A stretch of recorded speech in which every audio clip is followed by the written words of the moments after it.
Hey everybody, it's Maria from Card Bomb here, and it is time for another Tonic Studio Stamp Club release. Launch 4 has released today. It's called Shoot for the Moon, and it's such a fun release. Let's head over to my desk and I can walk you through the whole thing. Let's go check it out. Alright, this is the December 2020 Tonic Studios Stamp Club release. It's called Shoot for the Moon. It's a 6x8 stamp set and 6x8 coordinating die set. This large stamp set has 15 total stamps. It includes 7 image stamps as well as 8 different sentiment stamps.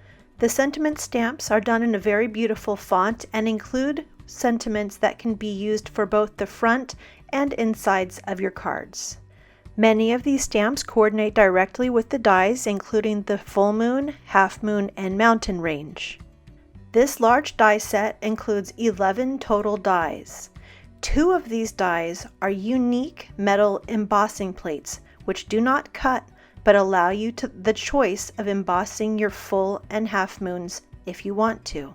There are also 3 different star dies for cutting stars to make starry night skies and starry galaxies, as well as 2 different mountain ranges, one which coordinates with the stamp, and a standalone moon and tree range. These stamps and dies come packaged in these great plastic pockets with binder holes on the side so that they are easily stored in your A5 Tonic Studios binder storage. Now let's take a look at some of the cards you can make with this Shoot for the Moon bundle. This card features the tree stamp set, some of the sentiments, and a full moon.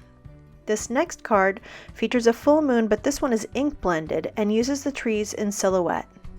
This card features that large standalone moon die, a watercolored background, and one of the sentiments. This card uses the half moon, one of my favorite sentiments, Stay Wild Moonchild, and the tree branches in silhouette. My next card shows that beautiful mountain range. I've watercolored it and added water below. This card shows off that gorgeous moon die again, and this time I've tucked a forest away behind it. On this slimline card, I've used the tree stamp to build a wide forest full of depth and texture. I've also used the stars to decorate my background as well as to give some texture to the moon. My final card is a 5x7 card, which really shows off the scale of these dies and shows just how much depth and dimension you can get when you use these dies to build a scene. This Shoot for the Moon stamp and die bundle is available now from Tonic Studios at the great price of $34.99. If you'd like to learn how to do most of the techniques that I used on these cards, please look out for my next video, which you can find over on the Tonic Studios YouTube channel.